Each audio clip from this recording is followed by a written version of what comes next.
เป็นที่น่าเสียดายจริงๆสำหรับเรนเจอร์อย่างบราวน์ช้างเรนเจอร์ประจำประเทศไทยที่ออกแบบโดยคนไทยแต่ทำไมมันจะไม่ได้ไปต่อในเมตาปี 2026 นี้สวัสดีครับมาพบผมเมคอนชาแนลอีกเช่นเคยครับผมในเกมลายเรนเจอร์นะครับเติมถูกเติมไวปลอดภัยแน่นอนไม่มีชิ่งจัดเลยที่เจ๊น้ำการค้าเพราะไม่ว่าแพ็คจะเล็กจะใหญ่หรือเกมไหนๆเจ๊น้ำรับเติมให้หมดพร้อมราคาโคตรถูกจ่ายสบายการันตีความน่าเชื่อถือด้วยบริการกว่า 8 ปี จะรอช้าอยู่ใหญ่คิดจะเติมนึกถึงเจ๊น้ำการค้าเท่านั้นมาครับในช่วงส่งท้ายปีเก่าต้อนรับปีใหม่ 2026 นี้ตัวเกมเมื่อวันที่ 26 ที่ผ่านมาได้มีการปิดอัปเดตและเอาอีเวนต์ปีใหม่เข้ามาในเกมเลยนั่นเองนะครับไม่ต้องรอวันที่ 31 ธันวาคมตอน 4 ทุ่มแต่อย่างใดเหมือนทุกๆปีที่ผ่านมานั่นเองเนาะไม่ว่าจะเป็นเรนเจอร์ตัวใหม่อย่างเจ้าโคนี่ม้าลมกดนะครับแล้วก็ตัวเซลลี่เทียนี้แล้วก็มูลง่วงนอนนี้นะครับผมและรวมกระทั่งถึงตู้พิกอัพเรนเจอร์แสงมืดยอดนิยมประจำปี 2025 ที่ผ่านมานี้ครับซึ่งเราเก่งกันเอาไว้แล้วนะครับว่าเป็นบราวโสมคู่กับบราวช้างนั่นเองและมันก็ถูกต้องตามที่ทุกคนเห็นอยู่นี้นั่นเองครับผมในเมื่อบราวโสมเนี่ยเรามีการพูดคุยกันไปเรียบร้อยในคลิปก่อนหน้านี้แล้วสามารถไปย้อนดูกันได้นั่นเองเนาะวันนี้ถึงตาของเจ้าบราวช้างนี้กันบ้างแล้วครับว่าตัวมันเป็นอย่างไรในเมตาปัจจุบันทำไมผมถึงได้เกริ่นเอาไว้ว่ามันจะไม่ได้ไปต่อในปี 2026 มันน่าเสียดายอย่างไรกันนั่นเองโดยเรามาเริ่มกันจากเจ้าบราวช้างตัวนี้เนี่ยมันถูกออกแบบโดยคนไทยอย่างแท้จริงครับเราจึงสามารถพูดได้เต็มปากว่ามันเป็นเรนเจอร์ประจำประเทศไทยนั่นเองเนาะจากกิจกรรมทางการที่ประเทศไทยคิดค้นขึ้นโดยเฉพาะนั่นเองนะครับให้ออกแบบประกวดวาดภาพเรนเจอร์ในจินตนาการของใครหลายๆคนว่าถ้ามาในทีมไทยเนี่ยอยากให้มันมาในรูปแบบไหนกันนั่นเองนะครับและรางวัลสูงสุดที่ตัวเกมตอบแทนให้นั่นก็คือออกแบบมาเป็นเรนเจอร์จริงๆภายในเกมนี้นั่นเองครับอย่างที่เราเห็นและก็ใช้งานกันอยู่ทุกวันนี้นั่นเองนะซึ่งจุดเด่นหลักของเจ้าบราวช้างตัวนี้นะครับผมข้อหนึ่งเลยก็คือค่าความแฝงถึกหลังบ้านตัวเกมเนี่ยให้มาค่อนข้างที่จะสูงมากๆเลยนะว่าเป็นสายพลังที่ยืนแทงให้กับเพื่อนๆได้เป็นอย่างดีเป็นอันดับต้นๆของเกมเลยก็ว่าได้และถัดมาข้อที่2ครับนั่นคือการที่ตัวมันเนี่ยมีสกิลปั่นป่วนในสกิลที่1พร้อมกับทะลุอมตะนั่นเองเนาะส่วนเรื่องของดาเมจนี่ผมจะไม่พูดถึงนะครับเพราะว่าสายพลังเนี่ยดาเมจเราไม่สามารถหวังพึ่งพามันในการจัดการฝั่งศัตรูได้อยู่แล้วนั่นเองเนาะฉะนั้นแล้วเราก็จะโฟกัสไปที่สกิลปั่นป่วนที่มันควรจะต้องมีติดตัวอยู่แล้วในเรนเจอร์ยุคใหม่ที่ต้องการความครบเครื่องนั่นเองนะครับผมและมันก็มีมาให้ครับและแถมตัวมันเนี่ยยังมีสกิลคูลดาวน์ที่1ในการปั่นป่วนศัตรูนี้อยู่ที่4วินาทีและแถมอัตราใช้สกิลสูงถึง 40% ครับถือว่าออกสกิลได้ทีและรวมมากๆคล้ายกับบราวมายากลในอดีตแต่มันต่างออกไปตรงที่ว่ามันเป็นเรนเจอร์ที่เป็นคอมโบตัดแร่ไม่ใช่ตัวเหนือครับผมซึ่งนำมาสู่จุดเด่นในข้อที่3นี้นั่นเองนะครับผมประกอบกับการที่มีความสามารถกล้าดาวให้เลือกเป็นร่างโคนพลัสครับโอกาสการติดสูงมากๆที่จะปล่อยตัวเบิร์นนั่นเองเนาะช่วยให้คอมโบตัดแร่เร่งได้ติดไวมากยิ่งขึ้นไปอีกและยังไม่พอมันยังมีความสามารถบังคับเป็นบาเรียสมบูรณ์แบบแม้จะไม่ได้โอกาสการติด 100% เหมือนกับพวกโคนี่เจ้าสาวหรือว่ามูลในอำเภอที่เอามาใช้ควบคู่กับตัวเรนเจอร์บินดุได้ก็ตามแต่ว่าแค่ 50% โอกาสในการติดนี้ก็ช่วยให้มันรอดพ้นจากภัยอันตรายต่างๆแล้วก็วิ่งไปเข้าตำแหน่งและเล่นได้นั่นเองนะครับผมแต่เรนเจอร์ตัวหนึ่งเนี่ยมันก็ไม่ได้มีแต่ข้อดีครับมันก็ต้องมีข้อเสียกันบ้างแล้วครับข้อที่1ครับผมโดนสถานะค่อนข้างที่จะง่ายคล้ายคลึงกับมายากลไปอีกนะครับผมซึ่งไม่รู้จะก๊อปข้อเสียแบบนี้มาทำไมครับไม่งั้นแล้วมันน่าจะเล่นได้ดีกว่านี้เยอะเลยเนาะและถัดมาข้อที่2ก็คือเรนเจอร์ตัวนี้ไม่ได้มีเอกลักษณ์อะไรพิเศษเป็นของตัวเองที่แบบว่าตัวอื่นไม่มีนะต้องเป็นเรนเจอร์ตัวนี้เท่านั้นนั่นเองเนาะเรียกได้ว่าเป็นตัวบ้านๆลูกเล่นน้อยนะครับผมไม่ค่อยแพรวๆเหมือนกับเรนเจอร์ในยุคใหม่ๆนั่นเองนะครับและข้อสุดท้ายข้อที่3ครับผมนั่นก็คือมันเป็นเรนเจอร์สายพลังที่ยืนค่อนข้างที่จะกลุ่มหน้านั่นเองนะครับผมยืนอยู่ในระยะ50 จุดเท่านั้นเนาะเวลามันจะมีโอกาสได้เล่นก็คือต้องวิ่งเข้าตำแหน่งเข้าประชิดตัวศัตรูถึงจะมีโอกาสได้ออกสกิลนั่นเองเนาะและปัจจุบันเนี่ยโอ้โหเมตายืนไกลก็ยังคงมีอยู่เนาะและแถมมีกับปะค้ำอีกบอกได้เลยว่าโอกาสได้เล่นลดน้อยลงไป อย่างมากนั่นเองนะครับหากเรานึกย้อนกลับไปในช่วงเมตาต้นปี 2025 ที่ผ่านมานี้นั้นก่อนหน้านั้นเนี่ยได้มีโคโรโบทางด้านของกินทามะออกมาไม่นานครับผมช่วยส่งเสริมให้เมตาเพิ่มแร่ 1,000 หน่วยกลับมาอีก1ครั้งให้ได้เล่นกันหลังจากที่เป็นเมตาหยุดเวลา5 วิกันมาอย่างยาวนานผสมรวมกับตัวของใช้ยมทูตในการวิ่งกินพื้นที่หากใครจำกันได้นะครับเพราะว่าในสมัยนั้นเนี่ยเรนเจอร์ตัวเดเมจหลักๆเนี่ยยังไม่ค่อยมีเรนเจอร์ยิงข้ามกลุ่มหลังสักเท่าไหร่จนกระทั่งบอสมืดนอกกฎหมายมันออกมานะครับหลังจากนั้นเนี่ยก็จะเริ่มมีแต่เรนเจอร์ที่ยิงข้ามกลุ่มหลังกันเป็นหลักทำให้เรนเจอร์เก่าๆเนี่ยเริ่มจะใช้งานกันไม่ได้ครับผมและเน้นไปที่เรนเจอร์ในยุคใหม่ๆแทนแล้วก็คอมโบตัดแร่และเพิ่มแร่ 1,000 หน่วยจึงกลับมาเป็นที่นิยมทำให้บราวช้างที่มีความสามารถในเป็นคอมโบตัดแร่คู่กับร่างโคลนพายที่ช่วยเร่งให้คอมโบติดได้ไวมากขึ้นเนี่ยจึงเป็นเมตาหลักได้ในขณะนั้นนั่นเองนะครับผมแต่พอระยะเวลาผ่านมานะครับหลังจากที่บราวช้างออกมาในเดือนมีนาคมหลังจากนั้นเนี่ยตัวเกมก็ได้เริ่มออกเรนเจอร์ที่เน้นไปทางเมตายืนไกลเป็นหลักนั่นเองไม่ว่าจะเป็นเจ้าชิอองจากโคโรโบโยซากุระแฟมิลี่ครับผมที่เป็นดาเมจถ้าไฟรุนแรงมีข้ามกลุ่มหลังมีป่วนสตันในตัวดาเมจหนักหวังพึ่งพาได้นะครับและถัดมาก็เป็นตัวของพาวเวอร์อย่างเงี้ยแม้มันจะเป็นแสงไวแต่มันก็ยืนไกลในระยะที่หลายตัวอาจจะยิงมาไม่ถึงและต้องหวังพึ่งเรนเจอร์ยิงข้ามกลุ่มหลังนะครับแถมมันดาเมจค่อนข้างหนักหน่วงและมีพรสวรรค์อีกด้วยนั่นเองครับผมและนอกจาก2ตัวนี้เนี่ยตัวเก่าต้นปีนะครับก็ยังเป็นเรนเจอร์ที่เราสามารถพึ่งพาได้อยู่อย่างเจ้ามาซิลครับที่ยืนไกลแล้วก็ยิง999จุดดาเมจอาจจะไม่หนักอะไรมากมายแต่มีป่วนใบศัตรูทุกระยะนะครับรวมกระทั่งถึงสกิลในการดึงศัตรูมาตบกลางสี่แยกนั่นเองลดระยะไปถึง 60% เลยนั่นเองทำให้เมตายืนไกลเนี่ยนะค่อนข้างแข็งแกร่งขึ้นอย่างมากนั่นเอง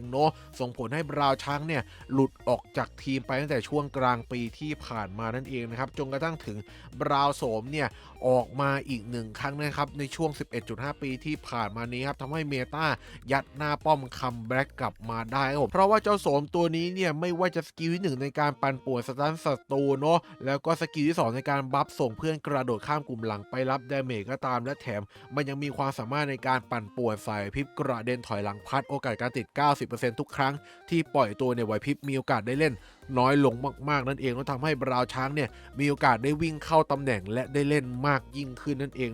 และช่วยเร่งให้คอมโบตัดแรกติดได้ดีมากขึ้นจากที่ปกติภายในทีมของเราเนี่ยก็จะประกอบไปด้วยแน่นอนแล้วครับโคนี่สล็อตละ1แล้วก็มีบอสมืดใช่ไหมมีบาวร็อกที่ยังคงติดทีมณช่วงก่อนหน้านี้เองครับผมทำให้พอมีบาวช้างมาเสริมเนี่ยโอ้โหบอกได้เลยว่า4ตัวนี้เร่งคอมโบตัดแรกได้เป็นอย่างดีมากๆเลยนั่นเองหากเราสามารถกำจัดกองกำลังฝ่ายศัตรูได้ในกลุ่มแรกที่มาจากบอทโหดที่ปล่อยตัวเยอะเป็นพิเศษนะครับแล้วก็หลังจากนั้นเนี่ยเราสามารถวิ่งเข้าประชิดตัวศัตรูได้แต่ไม่ต้องชิดหน้าป้อมก็ได้เพราะว่าบาวช้างมันก็มีสกิลที่กระทืบกว้างถึงหลัก400จุดกันเลยทีเดียวสัก2/3ของแมปก็เพียงพอแล้วบราวช้างเนี่ยมันจะได้ออกสกิลกระทืบรัวๆจนถึงหน้าบ้านนั่นเองแล้วทำให้ศัตรูเนี่ยไม่สามารถออกสกิลได้แม้จะเป็นเมตายืนไกลก็ตามแต่เพราะว่าโดนกระเด็นจากบราวช้างก็ช่างโดนกระเด็นจากโสมและโดนสตันจากโคนี่สล็อตอีกบอกได้เลยว่ายืนไกลไม่ต้องเล่นนั่นเองส่งผลให้บราวช้างเนี่ยมีโอกาสกลับมาติดในทีมโดยเฉพาะเกมบุกมากยิ่งขึ้นส่วนเกมรับเนี่ยมันไม่ใช่คนจริงๆเล่นไงมันก็เลยไม่ได้มีแท็กติกอะไรแบบนี้มันเป็นเพียงแค่บอทเท่านั้นนะครับมันก็เลยอาจจะไม่สามารถเอาบราวช้างลงภายในทีมได้นั่นเองหลักก็เลยนิยมเอามาใช้แค่เกมบุกเท่านั้นครับอยู่ได้แค่เพียง 1-2 เดือนเท่านั้นเพราะว่าเจ้ามูลกับปะที่ออกมาในเดือน11ฮาโลวีนที่ผ่านมาในนั้นมันมีความสามารถในการเจาะโล่ป้องกันยิงทะลุ everything นะครับผมและทางคลิของมันรุนแรงมากๆทุกคนน่าจะทราบกันอยู่ฉะนั้นแล้วทำให้บราวช้างแม้มันจะมีบาเรียสมบูรณ์แบบก็ตามก็โดนตีทะลุหมดนะครับผมประกอบกับการที่มันโดนสถานะง่ายแล้วยิ่งแล้วใหญ่เลยโอกาสที่มันจะได้เข้าตำแหน่งเหมือนกับเมตายัดหน้าป้อมก่อนอันนี้ก็เป็นไปไม่ได้อีกต่อไปนั่นเองนะครับผมมักจะตุยเย่กันก่อนนั่นเองนะครับส่งผลให้เจ้าบราวช้างหลุดจากทีมอย่างถาวรนั่นเองครับผมและภายในปีหน้าเนี่ยไม่ได้มีท่าทีเลยว่าเจ้ามูลกับป่าเนี่ยจะสลายหายไปจากทีมได้โดยง่ายนะครับผมและรวมกระทั่งถึงเจ้าบราวโสมด้วยก็ตามแต่ครับทำให้ตัวบราวช้างโอกาสที่จะได้ไปต่อในปี 2026 นั้นน้อยมากๆครับสังเกตได้จากเมตาปัจจุบันล่าสุดนี้ก็ได้นะครับหลังจากที่โคโรโบสไวเฟเวอรี่ดันเอาคอมโบหยุดเวลา5 วิที่ห่างหายกันไปนานกลับมาให้เป็นเมตาอีก1ครั้งนะครับผมบอกได้เลยว่าบราวช้างที่เป็นคอมโบตัดแร่และส่ง เสริมทางเพิ่มแร่ 1,000 หน่วยเนี่ยจะไปมีที่ยืนในเมตาปัจจุบันล่าสุดแบบนี้ได้อย่างไรนั่นเองนะครับผมและยิ่งมีกับปะที่เราอธิบายกันไปเนี่ยค้ำคออยู่นะครับบอกได้เลยว่าบราวช้างไม่มีที่ยืนอย่างแน่นอนครับเพราะว่าสายพันธุ์ในปัจจุบันที่ใช้งานได้จริงๆเนี่ยจะต้องเป็นเรนเจอร์ที่มีเฮือกสุดท้ายกันเป็นหลักเนาะแต่ถ้าเป็นลีกตำนานจริงๆเนี่ยลีกบนท็อป 10ไม่ต้องแปลกใจนะครับว่าทำไมเขาถึงไม่เลือกเฮือกสุดท้ายแต่เลือกเป็นร่างโคลนแทนเนาะเพราะว่าเขาปล่อยตัวเร็วนะครับพอปล่อยตัวเร็วเนี่ยช่วยเร่งให้คอมโบหยุด5 วิติดได้ดีมากขึ้นถูกไหมกับปะมันก็จะปล่อยได้น้อยลงแทนนั่นเองนะครับเป็นอีกหนึ่งวิธีการประยุกต์โดยที่ไม่ต้องใช้เครื่องสุดท้ายในการเคาน์เตอร์กับปะนั่นเองนะแต่อย่างเราเนี่ยเป็นลีกชาวบ้านทั่วๆไปนะครับผมไม่สามารถเล่นอย่างเขาได้เพราะว่าเราไม่ได้มีตัวยอพรตันหรือว่าเกียร์จัดหนักจัดเต็มขนาดนั้นหรือแม้กระทั่งการปั้นก้าดาวแม็กก็ยังลำบากเลยเองเนาะทำให้เราเนี่ยเลือกคู่สุดท้ายไปใช้ก็ไม่ได้มีปัญหาแต่อย่างใดเองเนาะคอมโบหยุด5 วิอาจจะติดช้านิดนึงแต่ว่ามันก็ช่วยให้เรนเจอร์ในทีมเรายืนอยู่รอดได้จากการใช้เครื่องสุดท้ายค้ำกับปะไว้นั่นเองและยิ่งไปกว่านั้นเนี่ยทุกคนน่าจะสังเกตเห็นกันนะครับว่าภายในทีมเนี่ยสายพลังน้อยมากๆนะครับผมตัวชนแท้ๆน่าจะมีแค่เจ้ายอเพียงตัวเดียวเท่านั้นเองเนาะส่วนโสมนี่อาจจะเรียกว่าเป็นตัวชนแท้ไม่ได้อย่างแท้จริงเพราะว่าไม่ได้ถึกขนาดนั้นเนาะถือว่าเป็นตัวป่วนหลักซะมากกว่านะครับและนอกเหนือจากเจ้าโสมเนี่ยนะก็ยังมีเจ้ารอนอีกนะที่มาป่วนนะครับผมนอกจากความสามารถกระเด็นสายว่องไวแล้วยังมีการยกลอยติดเป็นบางครั้งและติดได้ดีอีกด้วยเพราะตัวเกมได้บัฟมาและไม่ได้เนิร์ฟลงไปแต่อย่างใดเนาะรวมทั้งถึงเจ้าอาร์เนี่ยที่ออกมาใหม่ด้วยถึงแม้จะไม่ได้มีดาเมจอะไรในตัวเลยแต่ว่าการลำนำแม้จะติดบั๊กอยู่ก็ปั่นป่วนศัตรูได้โหดมากๆในปัจจุบันนี้นั่นเองนะครับผมเรียกได้ว่าในทีมเนี่ยมีแต่ตัวป่วนกันเป็นหลักเนาะแล้วก็ตัวดาเมจอย่างเจ้าโทนี่แชมเปญมืดนี้นะครับตัวมันเนี่ยก็ยังยิงดาเมจ999 จุดพร้อมกับป่วนกระเด็นภายในตัวด้วยเราไม่มีความจำเป็นเลยที่ต้องไปพึ่งบราวช้างมาใส่ในทีมครับผมแถมคอมโบก็ไม่ได้เข้าคู่กับเรนเจอร์อื่นๆภายในทีมที่เทไปทางหยุด5 วิมากยิ่งขึ้นด้วยนั่นเองนะครับถ้ากับว่าณตอนนี้เองเนี่ยจะเหลือเพียงแค่บอสมืดนอกกฎหมายเท่านั้นครับที่เป็นคอมโบไม่เหมือนชาวบ้านเขาและยังติดอยู่ในทีมเมตาอยู่นั่นเองเนาะแม้มันจะยิงไม่ค่อยโดนลดน้อยลงแล้วนะครับจากความแม่นที่ผ่านระยะเวลากว่า1 ปีที่มันออกมานี้นะแต่ว่ามันก็ยังพอหวังพึ่งพาเป็นดาเมจหลักให้แก่ทีมของเราได้นั่นเองเนาะมันก็เลยยังคงใส่ในทีมอยู่เนาะยกเว้นบางทีมเนี่ยอาจจะต้องการปวดมากขึ้นก็เอาออกไปก็ได้นะครับเพราะว่าดาเมจหลักของเราจะอยู่ที่มูลกับปะและแชมเปญมืดนั่นเองเนาะแล้วก็ของเจ้าตีเนี่ยเขากลัวไม่พอครับเขาก็เลยแปะลดต้านอย่าง power มาเสริมเพิ่มเติมในทีมไปด้วยนั่นเองนะบอกได้เลยว่าทีม10 ตัวณขณะนี้นะครับเป็นเรนเจอร์ที่มีเอกลักษณ์ในตัวที่จำเป็นต้องหยิบมาใช้ภายในทีมอย่างแท้จริงเนาะไม่เหมือนกับราวช้างที่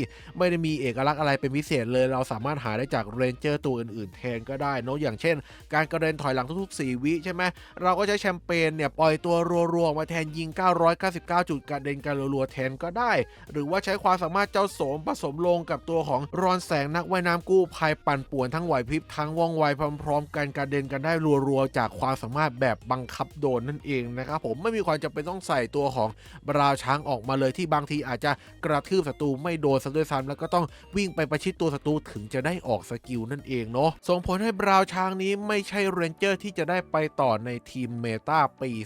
2026 นั่นเองเนาะโอกาสได้กลับมาเล่นน้อยมากๆครับแม้มันจะเป็นเรนเจอร์ที่คนไทยต่างชื่นชอบและเฮฮามากตอนออกมาใหม่ๆเนาะเพราะว่าค่อนข้างออกแบบมาได้ดีเท่มากๆแต่ตัวเกมเนี่ยไม่ได้ใส่เอกลักษณ์อะไรให้มันเป็นพิเศษเลยนั่นเองครับผมมันจึงต้องถูกเก็ตเอาออกจากทีมเมตาไปนั่นเองครับแม้เราจะเปิดได้จากกาชาตู้นิยมนี้ถามว่าใช้งานได้ไหมผมบอกตรงๆเลยว่าใช้งานได้อยู่ครับแต่ว่าแนะนำเลยนะใช้แค่ไฮเปอร์แม็กก็พอแล้วก็ใส่เกียร์ชั่วคราวใช้ไปตัวชนกันได้ในลีกที่ยังไม่สูงมากมายแต่พอขึ้นลีกในระดับที่มาสเตอร์ขึ้นไปเนี่ยบอกได้ว่าการใช้งานมันใช้ลำบากมากๆนั่นเองนะครับผมแนะนำถ้ามีตัวอื่นใช้ตัวอื่นจะดีกว่านั่นเองครับฉะนั้นบทสรุปของเจ้าบราวช้างนะครับผมบอกได้เลยว่าไม่มีความจำเป็นต้องเปิดหาในตู้กาชาธาตุนิยมนี้แม้แต่นิดเดียวโนยเว้นเพียงแต่ว่าคุณเปิดหาโสมแล้วได้มาติดไม้ติดมือมาและในทีมเนี่ยมีตำแหน่งว่างอยู่ไม่ รู้จะใส่ตัวอะไรจะปั้นมาใช้งานได้ไหมก็พอจะได้อยู่นั่นเองนะครับไฮเปอร์แม็กก็พอไม่ต้องยัดกบ9 ดาวใดๆทั้งสิ้นนอกเว้นเสียแต่ว่า